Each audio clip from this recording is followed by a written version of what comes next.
आप सभी। मैं आशा करती हूँ सभी लोग स्वस्थ और प्रसन्न होंगे। आज हम हमारा पाठ विशेषण को पढ़ेंगे और समझेंगे। आइए शुरू करते हैं इस पाठ को। ये है पाठ 10 विशेषण। तो विशेषण किसे कहते हैं? तो विशेषण वे शब्द होते हैं जो किसी की विशेषता बताते हैं। संज्ञा या सर्वनाम की विशेषता बताने वाले शब्दों को विशेषण कहा जाता है और जिसकी विशेषता बताई जाती है वे शब्द विशेष्य कहलाते हैं। भी विशेषता बताने वाले शब्द प्रविशेषण कहलाते हैं। आइए पढ़ते हैं। विशेषण का अर्थ है विशेषता बताने वाला। जो शब्द संज्ञा या सर्वनाम के गुण, रूप, मात्रा, परिणाम आदि को बताते हैं वे विशेषण कहलाते हैं। जैसे कि वैभव मेरा छोटा भाई है, तो छोटा भाई होना विशेषता है। टोकरी में लाल टमाटर है, टमाटर की विशेषता है लाल होना। हमारे घर 10 लोग आए हैं, 10 लोगों का होना विशेषता है। मेरे नाना जी सज्जन आदमी थे। इन शब्दों में छोटा, लाल, 10 और सज्जन विशेषता बताने वाले शब्द हैं, अतः ये शब्द विशेषण कहलाते हैं।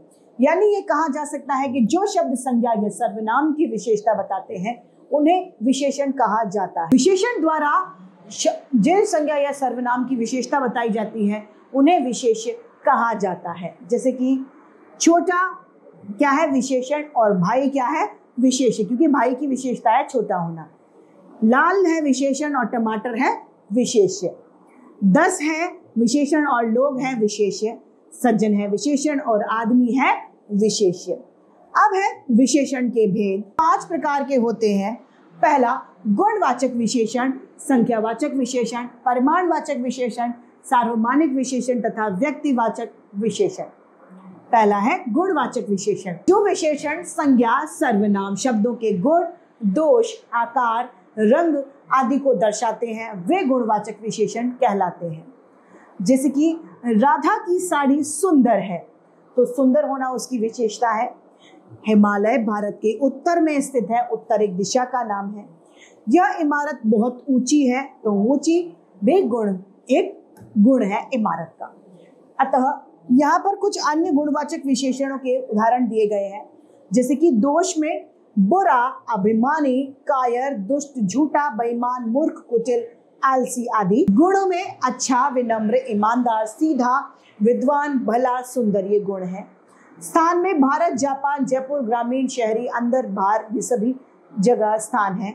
दिशा उत्तर पश्चिम, उत्तर दक्षिण पूर्व पश्चिम चारों दिशा है। कोमल, कठोर, मुलायम, खुरदरा आदि स्पर्श हैं। ध्वनि मधुर, कर्कश, कर्णप्रिय, तेज, धीमा आदि ध्वनि है। दशा रोगी, स्वस्थ, बीमार, कमजोर, दुर्लभ, हट्टा कट्टा, सूखा ये सभी। सुगंध, दुर्गंध, बदबूदार, खुशबूदार, सुविधादार आदि सभी गंध है। संख्यावाचक विशेषण में जो विशेषण शब्द संज्ञा या सर्वनाम की संख्या का बोध कराते हैं वे संख्यावाचक विशेषण कहलाते हैं।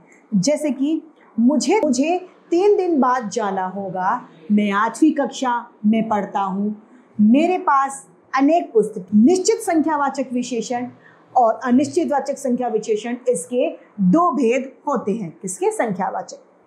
निश्चित संख्यावाचक विशेषण में यह निश्चितता को दर्शाता है, यानी जो विशेषण किसी व्यक्ति वस्तु की निश्चित संख्या का बोध कराता है वे निश्चितवाचक संख्या विशेषण है। जैसे कि मेरे पास 4000 रुपए है और 8 आदमी बाजार जा रहे हैं, यानी ये निश्चितता को दर्शा रहा है। दूसरा है अनिश्चितवाचक संख्या विशेषण। इसमें अनिश्चितताएं हमें पता चलती हैं। वे विशेषण जो किसी व्यक्ति वस्तु की अनिश्चित संख्या का बोध कराता है वे अनिश्चित संख्यावाचक विशेषण कहलाते हैं। जैसे कि मुझे कुछ रुपए दे दो, कई लोग पार्क में बैठे हैं, इसका उदाहरण है। परिमाणवाचक विशेषण। इस विशेषण के अंतर्गत सर्वनाम या संज्ञा की मापतोल या मात्रा का पता चलता है, उन्हें परिमाणवाचक विशेषण कहते हैं। जैसे गिलास में कुछ पानी है, कुछ यानी थोड़ा पानी है। यह सड़क 50 किलोमीटर लंबी है। परिमाणवाचक विशेषण के भी 2 भेद हैं, निश्चित तथा अनिश्चित।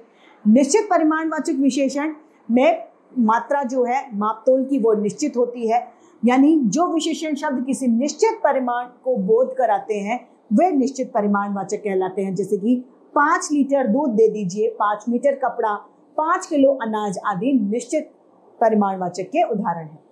अनिश्चित परिमाणवाचक विशेषण में वे विशेषण शब्द जो अनिश्चित परिमाण का बोध कराते हैं उन्हें अनिश्चित परिमाणवाचक विशेषण कहा जाता है। जैसे कि चाय में मीठा कम है, तो कम होना मीठे में क्या है, चाय में मीठा कम है तो कितना कम है, आधी चम्मच, एक चम्मच, कितना, तो ये अनिश्चितता है। उसे कुछ धन दे दो आदि इसके उदाहरण है।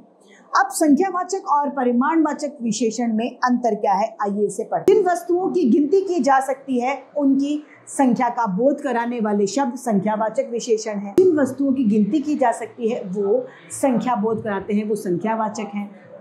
जिन वस्तुओं का नाप तोल की जा सकती है वो परिमाणवाचक विशेषण है। जैसे कि मुझे 2 लीटर दूध चाहिए, ये परिमाणवाचक है। मेरे घर 2 कमरों का है, मेरा घर 2 कमरों का है, ये संख्यावाचक है। यानी जिनकी गिनती की जा सकती है वो संख्यावाचक, जिनका नापतोल किया जा सकता है वो परिमाणवाचक है। सार्वमानिक या संकेतवाचक विशेषण, जब कोई सर्वनाम संज्ञा शब्द या उनसे पहले आकर उनकी ओर संकेत करता है तो सार्वमानिक या संकेतवाचक विशेषण कहा जाता है। यह तोता किसका है, यानी ये संकेत है।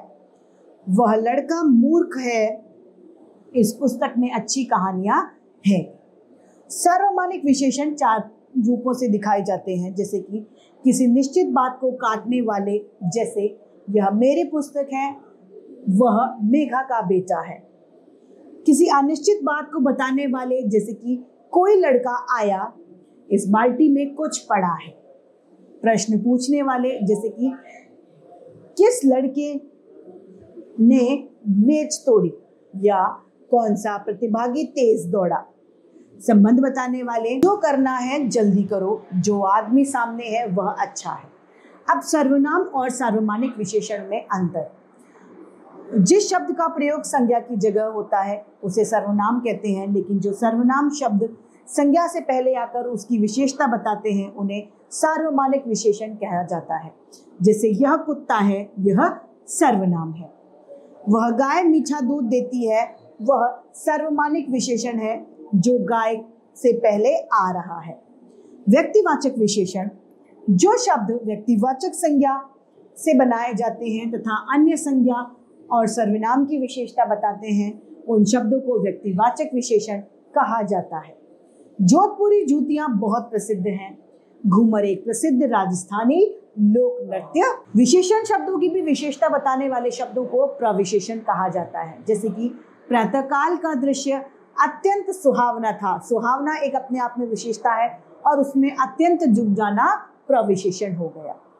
मम्मी ने बहुत सुंदर साड़ी पहनी है। सुंदर होना एक विशेषण है और सुंदर में भी बहुत सुंदर लगा देना तो ये प्रविशेषण हो गया।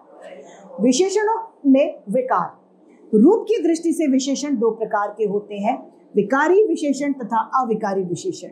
विकारी विशेषण, जिन विशेषण शब्दों में लिंग, वचन और कारक के अनुसार परिवर्तन होता है वे विकारी विशेषण कहलाते हैं। अकारांत पुल्लिंग शब्द विकारी विशेषण होते हैं, जैसे कि काला कौआ, काली कोयल, काले। विशेषण शब्दों में लिंग, वचन और कारक की वजह से परिवर्तन नहीं आता, कोई बदलाव नहीं आता, वे अविकारी विशेषण है। सुंदर लड़का, सुंदर लड़की, सुंदर लड़के, यानी सुंदर शब्द में किसी भी तरीके का कोई परिवर्तन नहीं आया, न तो लिंग का न वचन का कोई प्रभाव उस पर नहीं पड़ा। यहाँ पर ये बात जानने वाली है कि संज्ञा व सर्वनाम की तरह विशेषण भी एक विकारी शब्द है, जिसमें लिंग, वचन, कारक के अनुसार परिवर्तन होता है, एक ही रूप रहते हैं। एक प्रत्यय लगाकर बनने वाले विशेषण जैसे ऐतिहासिक, सामाजिक, धार्मिक, वार्षिक। मति और वती से बनने वाले विशेषण पुत्रवती, रूपवती, श्रीमती आदि। स्वाधीन, पराधीन, स्वतंत्र, रोगी, स्वस्थ, लायक, संपन्न आदि शब्द। कुछ विशेषण विशेष्य के बिना संज्ञा की भांति प्रयोग किए जाते हैं, जैसे कि बेचारे का कोई दोष नहीं है, झूठे की बात मत सुनो। अर्थ में विशेष प्रभाव उत्पन्न करने के लिए विशेषणों का पुनरुक्त प्रयोग किए जाते हैं, जैसे कि नया नया घर, काले काले बादल आदि इसके उदाहरण। अब यहाँ पर विशेषण की अवस्थाएं। विशेषण की 3 अवस्था होती हैं, मूल अवस्था, उत्तरा तथा उत्तमा।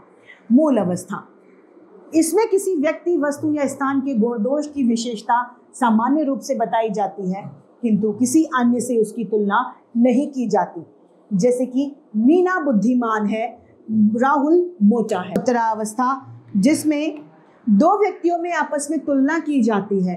काव्या मीना काव्या से ज्यादा बुद्धिमान है, राहुल सौरभ से अधिक मोटा है। उत्तमावस्था, इसमें दो या दो से अधिक वस्तुओं या स्थान की तुलना करके किसी एक को सर्वश्रेष्ठ या सबसे बुरा या सबसे अच्छा बता दिया जाता है।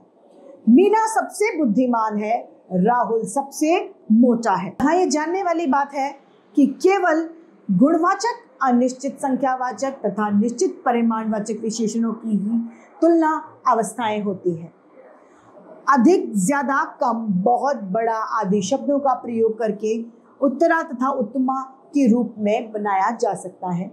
तत्सम शब्दों में उत्तरा के लिए तर और तम का प्रयोग किया जाता है। जैसे मधुर का उत्तमा होगा मधुरतर और उत्तमा मधुरतम और उत्तमा सुंदरतम। मूल अवस्था है श्रेष्ठ, उत्तरा है श्रेष्ठतर और उत्तमा श्रेष्ठतम। विशेषणों की रचना, सबसे पहले संज्ञा से विशेषणों की रचना। संज्ञा है लालच, विशेषण लालची। स्वर्ग स्वर्गीय, दया दयालु, प्यास प्यासा, मूल मौलिक, चमक चमकीला, मूल्य मूल्यवान, अंत अंतिम, धूम धूमिल, श्रद्धा श्रद्धालु, सप्ताह साप्ताहिक, दर्शन दार्शनिक। दूसरा है सर्वनाम शब्दों से विशेषणों की रचना। कौन कैसा, मैं मेरा, जो जैसा, तुम सा, यह ऐसा, कुछ कितना, वह वैसा, आप सा। तीसरा है क्रिया शब्दों से विशेषणों की रचना। देखना दिखावटी, घूमना घुमक्कड़, खेलना खिलाड़ी, पकना पकाना पकाऊ। चौथा है अव्यय शब्दों द्वारा विशेषण की रचना। अव्यय है अंतिम, विशेषण अव्यय है अंत, अव्यय अंतिम। निकट निकटस्थ, भीतर भीतरी, नीचे निचला, आगे अगला, अंदर अंदरूनी, ऊपर ऊपरी, पहले मध्य मध्यम, पास पास वाला, बाहर बाहरी, पीछे पिछला। आइए इससे हमने क्या सीखा, इसे एक बार संक्षेप में दोहराएं। जो शब्द संज्ञा या सर्वनाम की विशेषता बताते हैं उन्हें विशेषण कहते हैं। जिन संज्ञा या सर्वनाम की विशेषता बताई जाती है वे विशेष्य कहलाते हैं।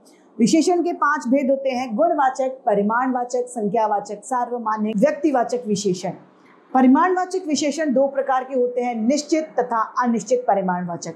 संख्यावाचक विशेषण भी 2 प्रकार के होते हैं, निश्चित संख्यावाचक तथा अनिश्चित संख्यावाचक। जो शब्द विशेषण की भी विशेषता बताते हैं प्रविशेषण कहलाते हैं।